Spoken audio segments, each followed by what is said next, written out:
கிடந்த மனசு சத்தியத்தை பித்து பிடிச்சு தேடுன அந்த உசிறு எப்போது கனி கொடுப்பன்னு காத்து கிடந்த மனசு சத்தியத்தை பித்து பிடிச்சு தேடுன அந்த உசிறு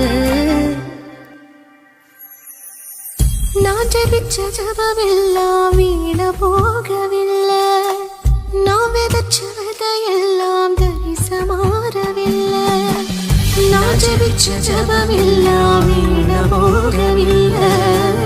நான் விதைச்ச விதையெல்லாம் தரிசமாறவில்லை